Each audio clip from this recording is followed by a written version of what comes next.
మా నాన్నగారు, మా గురువు, మా దైవం, కారణ జన్ముడైన విశ్వవిఖ్యాత నట సార్వభౌమ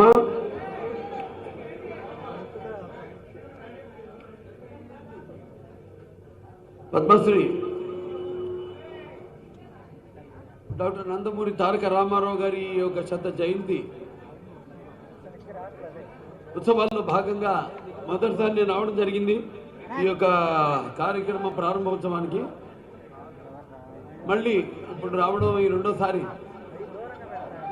అంటే ఈ యొక్క రావడం అన్నది దీనికి ఒక ఎంతో ప్రాముఖ్యత, ఎంతో ప్రాశస్త్యం ఉంది. మన ప్రాశస్త్యం అంటే దేవుని అంటాం, ఒక చారిత్రాత్మకమైన ఒక చోటుకి వెళ్ళడం కానీ, లేకపోతే ఒక గుడికి వెళ్తే దాని ప్రాశస్త్యం గురించి మాట్లాడుకుంటాం.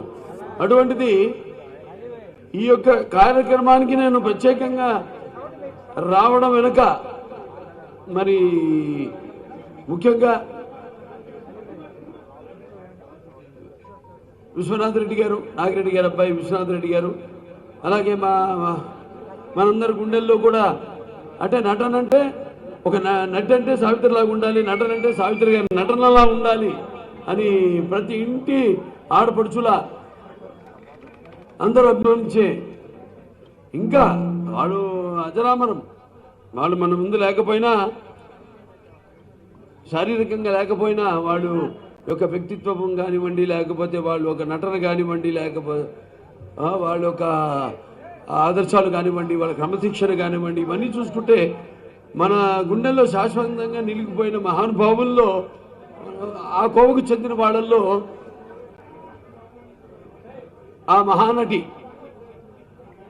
అయిన సావిత్రి గారి కుమార్తె అయిన చాముండేశ్వరి గారికి, మరి వాళ్ళిద్దరికీ ఇక్కడ ఈ సన్మానం జరుగుతుందంటే, అంతేకాకుండా ఈరోజు ఇంకోటి, ఈరోజు మన పాతాళ భైరవి సినిమా విడుదలైన రోజు కూడా. కాబట్టి ఈ యొక్క కార్యక్రమం ఎంతో ప్రాశస్త్యం చెందిందని భావిస్తూ ఈనాడు ఇక్కడికి నేను రావడం జరిగింది. అంటే ఒకరిని తీసిపారేయటం కాదు, ప్రతి ఒక్కరూ ఇక్కడికి వచ్చిన హేమీలందరూ కూడా ఎవరెవరైతే సన్మాన గ్రహీతులు ఇక్కడికి వచ్చారో ప్రతి ఒక్కరు కూడా వాళ్ళ వాళ్ళ స్థాయిలో, వాళ్ళ వాళ్ళ ఒక వృత్తుల్లో, అంటే కేవలం నటీనటులే కాకుండా అన్ని రంగాల వాళ్ళని కూడా తీసుకొచ్చి, అటు నాటకాలు కానివ్వండి, లేకపోతే సమాజానికి మంచి చేసిన ఒక అధికారులు కానివ్వండి, వాళ్ళందరినీ కూడా తీసుకొచ్చి ఇక్కడ సన్మానం చేయడం అంటే మాటలు కాదు. సో అలా ఈ యొక్క కార్యక్రమం వాళ్ళందరూ కూడా మహానుభావులు. అటువంటి ఈ యొక్క కార్యక్రమంలో పాల్పంచుకుంటున్నందుకు ఎంతో కొంత స్వార్థం ఉంది నాను. స్వార్థం ఎక్కడి నుంచి బయలుదేరుతుందంటే, మనిషి కోరనుంది తను, అంటే దేవుడిని మనం చెప్పినట్టు దేవుడిని కరుణించమని అడుగు, అంతేగాని కనిపించమని కాదన్నట్టు, దేవుడు ఎక్కడో లేడు, మన కృషిలో ఉన్నాడు, మన క్రమశిక్షణలో ఉన్నాడు, మన ఆలోచనలో ఉన్నాడు, మన నడతలో ఉన్నాడు, మన చేసే ప్రతి పనిలో ఉన్నాడు. కాబట్టి కృషితో నాస్తి దుర్భిక్షం. అలా కష్టపడి ఈ స్థాయికి ఇంకా మనం శారీరకంగా లేకపోయినా కూడా మనం ముందు ప్రత్యక్షమైనట్టు నేను ఇంతకుముందు అన్నాను, చాలామంది పుట్టుంటారు గొప్పవాళ్ళు, వీళ్ళ నాన్నగారిలాగా, వాళ్ళ అమ్మలాగా, మా నాన్నగారిలాగా. కానీ కాలగర్భంలో ఎటు పుట్టిన వాళ్ళు గిట్టక తప్పదు. కాబట్టి కాలగర్భంలో కలిసిపోవడం సహజం. కానీ ఏంటంటే వాడు శాశ్వతంగా మన చెరగని ముద్ర వేసి రక్త మాంసాలతో ఉన్న ఇంకా మనుషుల్లాగా మన ముందు సజీవంగా కనిపిస్తున్నారా అన్నట్టు వాడు చేసిన సినిమాలు. అలాగే ఒక రామారావు కానివ్వండి, ఆయన ఒక తెలుగుదేశం పార్టీ పెట్టి ఏదైతే ఆయన తీసుకొచ్చిన సంస్కరణలు, ఆయన ఇచ్చిన గుడ్డ కనీస అవసరాలు పేదవాడికి, ఇవన్నీ కూడా అంటే ఒక వెనుకబడిన తరగతులు అయితేనేమి, లేకపోతే తాడితి పిడితి కులాలు అయితేనేమి, లేకపోతే బడుగు వర్గాలు అయితేనేమి, లేకపోతే మైనారిటీలకి అయితేనేమి, అందరికి కూడా సమానంగా ఈ అధికారంలో ఉన్న పదవులకు దూరంగా వాళ్ళందరినీ తీసుకొచ్చి మరి ఇవన్నీ కూడా ఎన్నో ఆయన సంస్కరణ తీసుకొచ్చారు. అంటే చెప్పదలుచుకుంది ఏంటంటే ఒకటి సినిమా ఒక ప్రభావం ప్రజల్లాగా కింద ఇచ్చారు, ఆయన చేసిన పాత్రలు రెండు ఉన్నాయి ఇందులో. ఒకడేమో ప్రజలు నన్ను ఈ స్థాయికి తీసుకొచ్చారు, వాళ్ళకి నేనేమి, ఆయన ఎప్పుడు రుణాలు ఉంచుకునేవారు కాదు. అంటుకంటే మన రుణశేషం శత్రుశేషం అగ్నిశేషం నీళ్ల శేషం కూడా ఉంచలేదు ఆయన చివరికి. ఏ మెడ్రాసులో అయితే ఆయన మరి ఆ నీళ్లు తాగి, మరి ఏ మెడ్రాసు నీళ్లతో అయితే ఆయన స్నానం చేసి అంత మహా స్థాయికి చేరుకున్నాడు, వాళ్ళకు కూడా తిరిగి నీళ్ళని తెలుగు గంగ రూపంలో తిరిగి ఇచ్చాను మా అభినవ భగీరథుడు నందమూరి తారక రామారావు. అలాగే సంస్కరణలు, ఆయన సంస్కరణలు మరి కేవలం మన రాష్ట్రానికే కాదు, దేశం యావత్తు కూడా. ఎవరో రామారావు అంటారు ఆంధ్ర రాష్ట్ర ముఖ్యమంత్రి అంటే, అప్పటిదాకా మనకి మునికేం తెలీదు. సరే, ఆ తర్వాత తెలుగు వారని తెలిసి రావడం, ఆయన ఏదో కిలో బియ్యం 2 రూపాయలకి ఇస్తున్నారట, ఇవన్నీ కూడా మాకు కావాలని అన్ని రాష్ట్రాల వారు కూడా ఆ ప్రభుత్వాన్ని నిలదీయడం, వాళ్ళకి ఆదర్శంగా నిలిచి ఆయన చేసిన పథకాలు కానీ, అభివృద్ధి పథకాలు కానీ, సంక్షేమ కార్యక్రమాలు కానీ. సో ఇలా మరి తెనాలి గురించి అందరు మాట్లాడారు. అంటే తెనాలంటే కళలకు నెలవు. మరి ఇక్కడ ఎంతో మంది కళాకారుని కవులనిచ్చిన మహోన్నత కళా ప్రాంగణం ఈ యొక్క తెనాలి ప్రాంతం. ఆంధ్ర ప్యారిస్ అంటే మా కళామ తల్లి ముద్దు బిడ్డలు ఎందరో. అంటే ఒక తెనాలి రామకృష్ణ గారి దగ్గర నుంచి అలా చూసుకుంటే మొన్న దాకా మన ఈ యొక్క బుర్రిపాలెం బుల్లోడు ఎవరు కృష్ణ గారు అనేక కళాకారులను కవులను ఇచ్చిన మరి వాడి ఈ యొక్క ఆత్మను ఇక వెలుగు స్తంభాలై ఇంకా ప్రకాశిస్తూనే ఉన్నాయి. అలాగే ఇప్పుడు మన ఇక్కడ దుగ్గిరాల నుంచి జగ్గ గారు అయితేనేమి, లేకపోతే జమున గారు, అలాగే ఇక్కడ ఈ తెనాల నుంచి మళ్ళీ మా సావిత్రమ్మ, అలాగే ప్రభ గారు, రావికంపాడు నుంచి గుమ్మడి గారు అయితేనేమి, ఇప్పుడు మా సాయిమాధవ్ గారు అని పేరు చెప్పుకుంటున్నాను. ఇలా ఎంతో మంది కళలకి కాణాచి ఈ తెనాలి పట్టణం, ఈ ప్రాంతం. శారద గారు కూడా, ఇంకా చాలామంది ఎంతోమంది నాటకాలు అయితేనేమి, స్వరూపి నాటక సంస్థ అయితేనేమి, ఇటువంటి ఏదైనా ఒక బీజం నాటకం నుంచి ఎవరు వచ్చినా కూడా నాటకాల నుంచి వచ్చారు. ఆ నాటకాల నుంచి వచ్చిన వాళ్ళు ఆ తరం వాళ్ళు ఒక చెదరని ముద్ర. అందుకే అన్ని బ్రహ్మాండమైన సినిమాలు ఆనాడు చరిత్రను నిలిచిపోయే సినిమాలు. అంటే పౌరాణికాలు కానివ్వండి, జానపదాలు కానివ్వండి, శాశ్వతంగా మనకి. ఇంకా ఒక మాట చెప్తాను మాట అంటే ఎప్పుడేమంటానంటే, రామారావు గారు పక్కన నటించిన ప్రతి ఆర్టిస్ట్ కూడా చిరస్మరణీయుడే. ఇది ఎవరు అందరూ గమనించాల్సిన విషయం. ఎందుకంటే మారుతున్న తరానికి తగ్గట్టుగా ఆయన ఒక కమర్షియల్, ఎందుకంటే తెలుసు ముందు చూపు ఉన్న మనిషి నటుడు ఆయన, ఏదైనా ముందు చూపు ఉన్న మనిషి అన్నిట్లోనూ. సో అట్లా ఏం చేసేవారు ఆయన నటనలో కానీ మొత్తం మీద పాతాళ భైరవి చూసుంటారు, గుండమగ చూసుంటారు, మిస్సమ్మ చూసుంటారు, చాలామంది పెళ్లి చేసి చూడు, అప్పు చేసి పప్పుకుడు, ఇట్లాంటి బోల్డ్ అని సినిమాలు. ఆ సహజత్వం నుంచి ఆయన దాన్ని కమర్షియలైజ్ చేసి మారుతున్న కాలానికి అనుగుణంగా ఆయన ఒక కమర్షియల్ అన్న మాధ్యమం ఇండస్ట్రీలో తీసుకొచ్చిన ఏకైక నటుడు భారతదేశంలోనే ఎన్టీఆర్.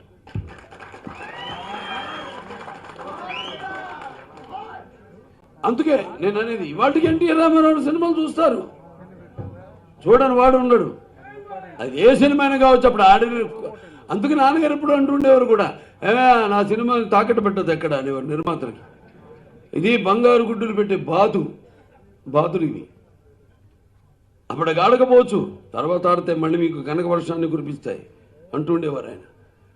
అలా ఇవాళ బ్రహ్మాండంగా ప్రతి సినిమా చూస్తానంటే ఆ పక్కన ఎవరు నటించారు దాన్ని బట్టి ఆ ఆర్టిస్ట్ని గుర్తుపెట్టుకోవడం. ముఖామల గారు కానివ్వండి, వకీలేని గారు కానివ్వండి, ఇలా చాలామంది ఉన్నారు నటులు, రాజనాల గారు, వీళ్ళంతా మహానుభావులు, మంచి నటులు మంది. సరే, నేను చెప్పొచ్చేది ఏంటంటే మారుతున్న కాలానుగుణంగా ఎట్లా ఇప్పుడు నేను మీకు ఇంకా దగ్గర కావాలని, ఇంకా చెరువు కావాలని, మీ అభిమానానికి మారుతున్న ఈ యొక్క సోషల్ మీడియాలో లేకపోతే ఫేస్బుక్ కానివ్వండి, లేకపోతే ఇన్స్టాగ్రామ్ కానీ వీటన్నిటిలో కూడా ఉండాలని ఆహా చేయడం జరిగింది. దాంతో ఇవాళ దేశంలోనే ఆ ప్రోగ్రాంలో అన్స్టాపబుల్ ఇవాళ దేశంలో నంబర్ 1 షోగా నిలిచింది. అలాగే ప్రపంచంలో 18వ స్థానంలో ఉంది ఇవాళ ఆహా అన్స్టాపబుల్ ప్రోగ్రాం. ఇవన్నీ నేను చెప్పొచ్చేది ఏంటంటే మనం ఎప్పుడు మనకంటే ముందు ఉండాలి.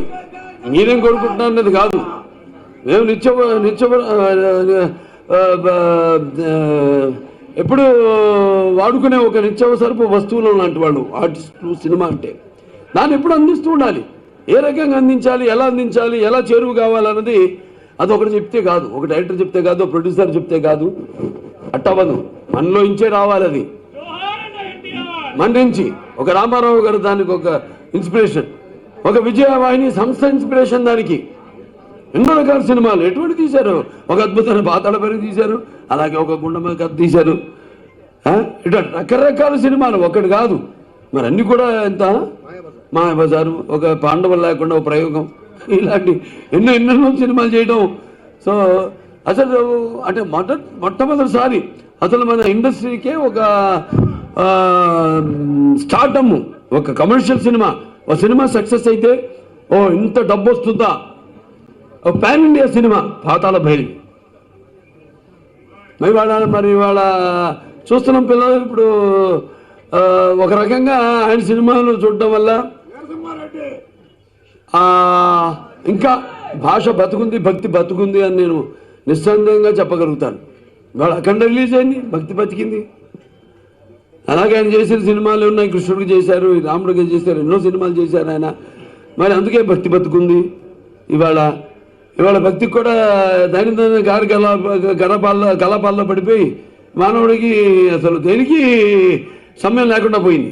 అంటే వాళ్ళ వృత్తిని బట్టి ఇప్పుడు సినిమాలు చూడడానికి కానీ, లేకపోతే ఒక్కొక్కరు మాట్లాడుకోవడానికి కానీ, పండగలు కలుసుకోవడానికి కానీ ఇలాంటి ఒక పండగలు అందరం కలుసుకోవడం అన్నది అది ఒక అంటే ఏ ఉద్దేశంతో అయితే దీన్ని ప్రారంభించామో, ఈ యొక్క ఎన్టీఆర్ ఈ యొక్క 100వ జయంతి ఉత్సవాల ఈ సంబురాలు, ఈ యొక్క పండగ అందరం కలుసుకున్నాం ఇక్కడ. అందరం అంటే ఎన్టీఆర్కి ఏ కులాలకి సంబంధం లేదు, నటనకి. అలాగే వ్యక్తిగతంగా లేదు, అలాగే పార్టీ అన్నిటి కూడా అతీతమైన నాలాగే. అంటే నేను చెప్పొచ్చేది ఏంటంటే ఆయనే మాకు ఇన్స్పిరేషన్. ఎవరిగా నాకు ఇన్స్పిరేషన్ ఆయనే. అయినా ఇవాళ తెనాల్లో కూడా మరి వాళ్ళు తెలుగు కూడా స్వచ్ఛంగా పలకలేని పరిస్థితుల్లో ఉన్నారు వాళ్ళ పిల్లలు. ఎక్కడికి వచ్చినా ఏదో నేను కొంచెం దారి తప్పుతూ ఉంటాను. నేను ఎందుకు తప్పుతానంటే నేను వచ్చానంటే ఒక ఆయుధం వచ్చినట్టే. నేను వచ్చానంటే ఒక మాధ్యమం వచ్చినట్టే.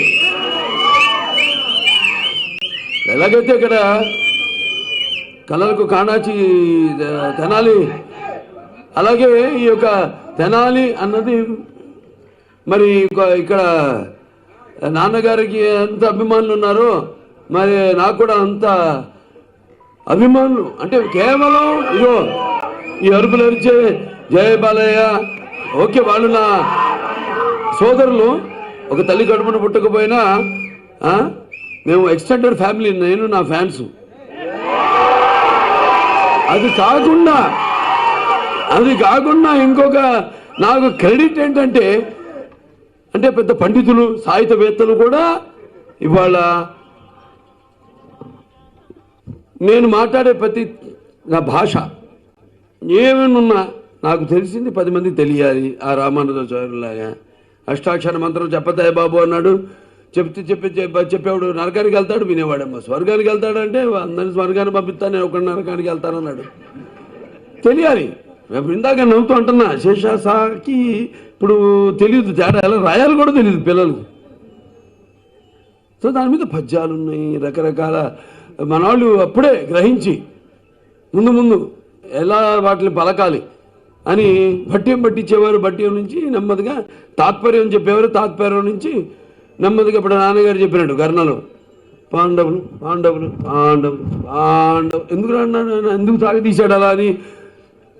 అది ఒక మాధ్యమం ఎలా మనం ముందు తరాలని దృష్టిలో పెట్టుకుని మనం దాన్ని ఇవన్నీ కమర్షియల్లో అంటే ఏది బతుకుతుందో అది కమర్షియల్, ఏది బతకదో ఇక దాని గురించి ఎవడు మాట్లాడు, మౌనం పాటించడమే. సో అటువంటిది అసలు అప్పటిదాకా నిస్తేజంగా ఉన్న చలనచిత్ర పరిశ్రమలో మొట్టమొదటిసారి తెలుగు సినిమా మీసం మెలేసి రోషంతో గర్జించి మరి అంటే తెలుగు తెరకు ఒక కనకపు వర్షం కురిపించి, అలాగే తెలుగు సినిమా చరిత్రకి, తెలుగు సినిమా వెలుగుకి నాంది పలికిన చిత్రం అంటే మన Pathala Bhairavi cinema. Pan India cinema. అప్పుడు వాళ్ళు ఎక్కేసుకుంటే మేము చేసిన, నాన్నగారు చేసిన పాతాళ భైరవి కానీ, లేకపోతే నేను చేసిన మా సమరసింహారెడ్డి కానీ, లేకపోతే నేను నాన్నగారు కలిసి చేసిన పోతులూరి వీరబ్రహ్మేంద్ర స్వామి చరిత్ర కానీ కలెక్షన్స్ చూసుకుంటే ఇవాళ రేట్లకి ఇవన్నీ కూడా వారు దరిదాపులకు కూడా రావు. నేను ఇస్తుంటాం, కాంప్లిమెంట్లు ఇస్తుంటాం, ప్రశంసిస్తూ ఉంటాం. ఓకే, ఒకరు సినిమా పేరు ఎత్తనప్పుడు ఎవరి పేరు నేను ఎత్తాను ఇక్కడ. అది నా సంస్కారం. ఎందుకంటే నా గుణమే అటువంటిది.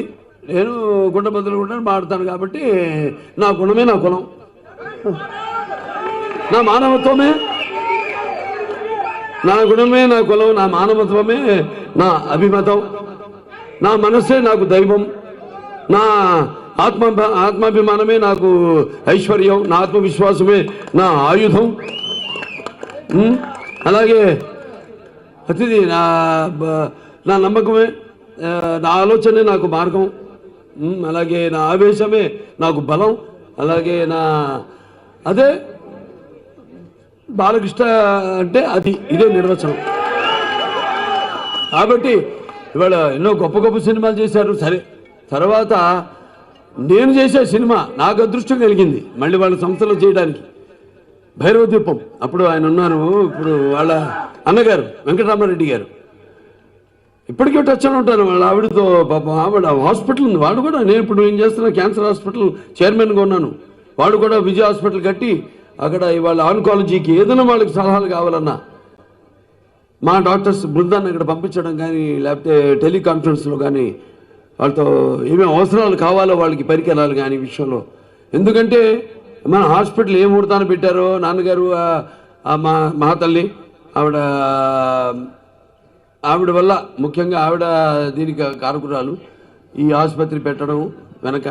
సో ఆసుపత్రి పెట్టడం, దానికి మంచి వైద్యులు వాళ్ళ సేవలు అందించడం వల్ల, వైద్యులే కాదు అటు మిగతా సిబ్బంది అంతా కూడా అందించడం వల్ల వాళ్ళ ఆసుపత్రి మంచి పేరు ప్రఖ్యాతులతో బాగా వైద్యం అందిస్తున్నారు అని 10 మందికి తెలిసేలా వాడు చేశారు. వైద్యం నారాయణ హరి అంటాం. సో అలాగే పాపం ఆవిడ కూడా మన టచ్లో ఉండి ఎప్పటికప్పుడు మన శ్రేష్ఠి గారు ఉన్నారు, మా డాక్టర్ గారు, వాళ్ళందరితో ఒక బృందాన్ని ఏర్పాటు చేసాం అక్కడ. సో వాళ్ళు కూడా ఒక సామాజిక సేవ చెయ్యాలి అన్న ఒక దృక్పథంతో ఆసుపత్రి పెట్టడం అయితేనేమి. నాగిరెడ్డి గారు నాకు ఎప్పుడు కనిపిస్తూ ఉండేవారు భైరవ దీపం షూటింగ్ అప్పుడు, ఏదో ఒకటి కడతానే ఉండేవారు ఆయన. నేను అడిగేవాడిని వెళ్ళి, నాగిరెడ్డి గారు ఎందుకండి కడతా ఉంటారు ఎప్పుడు, మీరు ఎక్కడ కలవాలన్నా మిమ్మల్ని చూస్తే మీ ముందు ఆ బిల్డింగ్ మీద కూర్చుని ఉంటారు, ఆ కర్ర అది పెట్టుకుని ఏదో కడుతూ ఉంటారు బిల్డింగ్, ఏంటండి అన్నారు. ఆయన అంటుంటేవారు, నాకు చూసి తీసుకుని చెప్పారా నేను కడతాను ఉండాలంట, లేకపోతే నేను పోతానంట అనేవారు. అరే పోవడం అంటే ఏంటండి, ఇంత స్థలంలోనే ఎంతని కడతారంటే, ఉన్నది పడగొట్టి మళ్ళీ కడతాను కదా అంటున్నాడు. ఉన్నది పడగొట్టి అంటే వాళ్ళలో ఒక మంచి ఒక హ్యూమరు, సెటైర్ అంతా ఉండేది. అందుకే అటువంటి సినిమాలు చేయగలిగారు. అటువంటి పాతాళ భైరవి లాంటి పాన్ ఇండియా సినిమా చేయగలిగారు. అలాగే ఒక గుండెమగ లాంటి ఒక హాస్యాస్పదమైన నేపథ్యంలో సినిమాలు చేయగలిగారు. ఇటువంటి ఎన్నో అద్భుతమైన సినిమాలు వాళ్ళు చేయగలిగారంటే మరి ఒక దృఢ సంకల్పం మాకుంటుంది, దీక్ష. ఆ టీమే అటువంటిది. కేవీ రెడ్డి గారు, బిఎన్ రెడ్డి గారు, నాగిరెడ్డి గారు, చక్రపాణి గారు అయితేనేమి, ఎల్వి ప్రసాద్ గారు అయితేనేమి, వీళ్ళందరూ టీమే అటువంటిది. ఒక సినిమాని చేస్తున్నామంటే సరదాగా మన ఇంట్లో జరుగుతున్న ఒక సన్నివేశంలాగా భావించి ఆ నేపథ్యాన్ని అయితేనేమి ఆ సన్నివేశాలను అయితేనేమి అలా బ్రహ్మాండంగా వాళ్ళు అంటే సినిమా భారంగా ఇప్పటిలా కాకుండా అంటే ఇప్పుడంతా ఎక్కువ మార్కెటింగ్ ఇవన్నీ ఉన్నాయి. అట్లా కాకుండా వాళ్ళు మంచి సినిమా చేద్దాం, ఇంట్లో అందరు చూడాలి, ఆబాల గోపాలం అందరం చూడాలి, సకుటుంబ సపరివార సమేతంగా అందరు చూడాలని అట్లా తీసేవాడు సినిమాలు అందరు దృష్టిలో పెట్టుకుని. పోట్లాడుకునేవారు, అలిగేవారు. ఇప్పుడు నేను భైరవ దీపం చేశాను, దాంట్లో పాట పెట్టారు శ్రీ తుంబర నారద నాదామృతం. ఒక పక్కేమో నాన్నగారు శివశంకరి శివానంద లైవ్ చేశారు. నేను వెళ్ళిపోయి ఇదేంటంటే బాబు ఇక నా తండ్రి కొడుక్కి పోటీ పెట్టారు ఏంటంటే బాబు అని మళ్ళీ సరే దానికి వాళ్ళు పెట్టిన ఖర్చు అయితేనేమి అలాగే లేకపోతే దానికి వెచ్చించిన సమయం అయితేనేమి మేమంతా కూడా మంచి సినిమా చేద్దాం, మంచి సంస్థ నుంచి వస్తున్న సినిమా అది మా బాధ్యతగా భావించాం కానీ భారంగా ఎప్పుడు భావించలేదు. దాని ఫలితమే ఆ చిత్రం కూడా విజయం కావడం. అలాగే ఎన్నో ఇంకొక సినిమా కూడా చేయడం జరిగింది నేను, శ్రీకృష్ణార్జున విజయం అని. సరే ఇట్లా చాలా అద్భుతమైన సినిమాలు ఎన్నో చేశారు. వాళ్ళ చిరస్థాయిగా చలనచిత్ర పరిశ్రమలో నిలబడిపోయేలా అలా వెలుగు ఆ శకం అలా అంటే మనం అంటాం శకాలని. అదే నాకు తెలిసి ఒకటేమో రామారావు పార్టీకి పెట్టకముందు శకం, తర్వాత ఎన్టీఆర్ శకం, మధ్యలో నేను ఒక శకం చేశాను, అదేంటి శాలివాహన శకం. అదే మొదలు విక్రమనామ సంవత్సరం వైశాఖ శుద్ధ దశమి భానువారం ఇవన్నీ. సో అద్భుతం. ఇక్కడ 81 వాలిపాటి రాజా గారు అయితేమి, సాయి మాధవ్ గారు ఎంతో అద్భుతంగా అండ్ మిగతా వాళ్ళందరూ కూడా మేము కమిటీ మెంబర్స్ అయితేనేమి, నా అభిమానులు అయితేనేమి అందరూ కూడా ఇది తమ ఇంట్లో పండగగా భావించే మిగతా అందరి అభిమానులు కూడా. నేను ఎప్పుడు అంటాను సినిమాకి భాషా భేదం ఉండదు, లేకపోతే అభిమానులు దురభిమానులు అనే తేడా ఉండదు. ఒక పండగ ఇది సినిమా ఇండస్ట్రీలో ఒక జరుగుతున్న పండగ. సినిమా ఇండస్ట్రీతో పెరిగారు మీరంతా కూడా, మేము తీస్తూ పెరిగాం, నిర్మిస్తూ పెరిగాం, నటిస్తూ పెరిగాం. మీరేమో చూస్తూ పెరిగారు చాలామంది. ఇంకా ఇవాళ నేను ముందుకు వెళ్ళగలుగుతున్నానంటే నాకు నాన్నగారే స్ఫూర్తి, ఒక నాగిరెడ్డి గారు స్ఫూర్తి, ఒక ఎల్లిప్రసాద్ గారు స్ఫూర్తి, ఒక బిఎన్ రెడ్డి గారు, కేవీ రెడ్డి గారు, వీళ్ళే నాకు స్ఫూర్తి. ఎట్లా ఎప్పుడు ఏ దారిలో వెళ్ళాలి, మీరు మారుతారా అన్నది మా చేతుల్లో ఉంది, సినిమా పరంగా ఆలోచన పరంగా అన్నది. సో ఇలా ఒక్కొక్క సినిమా దినదిన అభివృద్ధి చెందుకుంటూ తరాలు మారుతున్నారు. తరాల నుంచి ఒక్కొక్కరు అభిరుచులు మారుతున్నాయి, ప్రపంచం గుంజుకుపోతుంది. నేను ఎప్పుడు ఒక వేరే మాధ్యమాన్ని నాకు పోటీగా అనుకోలే. నేను ఓటీటీలు అవి వస్తాయి, నేను ఓటీటీలో వెళ్తున్నా, కానీ నాకు ఎప్పుడు అది పోటీగా భావించలా. ఎందులో అడుగు పెట్టినా దాన్ని అంతు చూడడం నా అలవాటు. దాన్ని ఎందులో అడుగు పెట్టినా అన్నింటి సమపాళల్లో సక్సెస్ చేయాలి, అందరూ బాగుండాలి, నా సినిమా నిర్మాతలు బాగుండాలి. అయితే అటు ఓటీటీలో అక్కడ మనం చేస్తున్న మన షోలే టాక్ షోల ద్వారా అయితేనేమి, లేకపోతే ఈ యొక్క తెలుగు ఇండియన్ ఐడల్ అయితేనేమి, దాంట్లో కూడా 2 ఎపిసోడ్స్ రిక్వెస్ట్ చేస్తే పార్టిసిపేట్ చేయడం జరిగింది. సో ఏది చేసినా ఒక సెన్సేషన్ చేయాలి, అది చేస్తేనే అందరూ కూడా. దేనికైతే వాళ్ళ మనసుల్లో చాలామంది అనుకున్నారు అడుస్తాడా రాడా, రాడలే, సినిమాలకి పరిమితం అవుతాడు, సినిమా అనేది నా ఊపిరి. అలాగే రెండు వాడి సినిమా ఒకటి రాజకీయం, రెండు కూడా నాకు ఊపిరి, 2 కళ్ళు లాంటివి. సో ఏదైనా చాలా సంతోషంగా ఉంది. మళ్ళీ వాళ్ళ తెనాలకు వచ్చి వాళ్ళ ఏదో మన దక్షిణామూర్తి గారు రాలేదన్నారు, ఒంట్లో బాలేదా డాక్టర్ దక్షిణామూర్తి గారు. ఆయన 30 ఏళ్ల తర్వాత బయటకు వచ్చి శాంతిగారిని చూశాడు ఆయన. తర్వాత మన ఇక మా బంధుత్వాలన్నీ చెప్పారు పోయినసారి, ప్రభ గారు మెట్టినిల్లు పుట్టినిల్లు అని. మా కూడా ఇక్కడ బంధుత్వం ఉంది. మా తోటలుడు గారు గమని వెంకటేశ్వరరావు గారు డాక్టరు, మా తోటలుడు గారు తండ్రి గారు. సరేలా ఒకరు ఇక్కడి తెనాల్లో ఇలా ఇంకా ఉన్నాయి. మే 28 దాకా ఇంకేమేమి చేస్తారు ఎప్పుడు అదే. సో ఉంటాం అందరు కలిసి బ్రహ్మాండంగా. ఇది ఇంత దిగ్విజయం చేస్తున్న ప్రేక్షక దేవుళ్ళందరికీ కూడా నా అభినందన తెలియజేసుకోవడం, కృతజ్ఞతలు కాదు ఇది, అభినందన. ఎందుకంటే ఇంకా నేను చెప్పాను, సినిమా రామారావు గారు ఉన్నంత వరకు ఆ పాత ఇవన్నీ పాసింగ్ క్లౌడ్స్ కావు. అంటే అట్లా ఏదో మేఘాలు వర్షాలు కురిపిస్తాయని కురిపించకుండా వెళ్ళిపోయే మేఘాలు కావు రామారావు సినిమాలంటే. రామారావు సినిమాలంటే శాశ్వతం. కాబట్టి ఇవాళ మొన్న ఎక్కడో ఒక చిన్న ఇన్సిడెంట్ జరిగింది. అదేదో ఎక్కడో నరసింహరావుపేట అనుకుంటా, ఏదో మా పాట వేస్తుంటే ఆయన పెద్ద ప్రొఫెషనే, పేర్లు తీయను. ఎందుకంటే పేరు తీయదగ్గ మనిషి, స్థాయి దిగదార్చుకున్నాడు, పేరు తీయను. బాలకృష్ణ పాట ఆళ్ళ కార్యకర్తకే బాలకృష్ణ పాట వేస్తారండి అన్నట్టు. ఇక అంతకంటే ఇక మూర్ఖులు ఎవరు ఉంటారా? యథా రాజా తథా ప్రజ. ఏం చేస్తాం? జాగ్రత్త, హెచ్చరిస్తున్నాను. మీ పరిధిలో మీరు ఉండండి. ఏది మేము అనుకోట్లా, సినిమా అందరు చూస్తారని, భాష కానీ ఏదైనా అన్ని పార్టీల వాళ్ళు, అన్ని సినిమా కులాల వాళ్ళు అందరూ చూస్తున్నారని నా సినిమాలే కాదు, మా అందరి సినిమా బాగుంటే చూస్తారా? సినిమా పార్టీతో ఎందుకు చూస్తారు మీరు? సో ఎవరో ఇలా జరిగింది, జాగ్రత్తను హెచ్చరిస్తున్నాను. ఏంటి ఫ్యాన్స్, అమ్మాయిలు ఇంకా ఒక చిటికేస్తే చాలు, జాగ్రత్తగా ఉండు. చదివావు, పెద్ద చదువు చదివేదో ప్రజాసేవ చేస్తున్నా అన్నావు, చేసుకో. ఒక్కసారి నేను మూడో కన్ను తెరిచానా, జాగ్రత్త. అంటే ఇటువంటి పండుగలు మాట్లాడు జరిగిన దానికి ఓకే, పొలిటీషియన్గా రెండు మీదకి వస్తా రెడీ. అంతేగాని మళ్ళీ సినిమాల విషయాల్లోకి వచ్చి బాలకృష్ణ పాట ఇంత నీచాన్ని దిగజారిపోయి ఇటువంటి తేవడానికి అది అయ్యేది కాదు.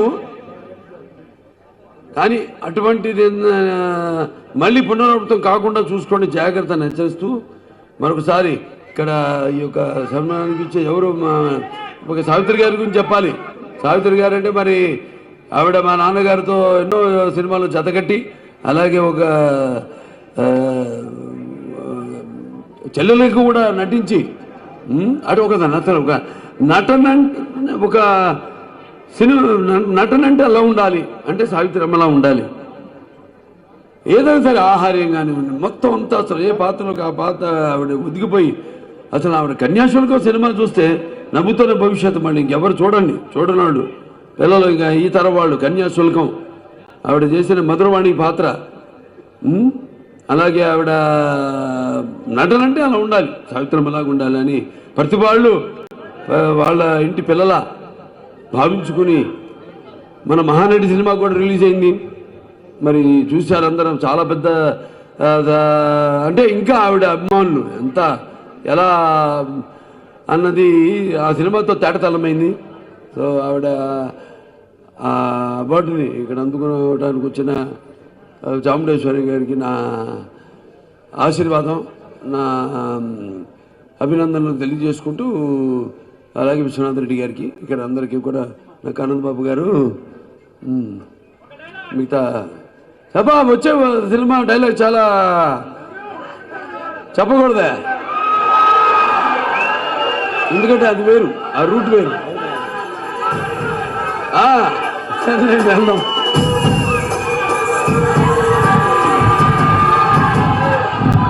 డైలాగ్ అంటే నా సొంతం ఎప్పుడు చెప్పేది, అది ఎవడు చెప్పలేడు. మనస్ఫూర్తిగా చెప్పినా చెప్పరు, మనస్ఫూర్తిగా.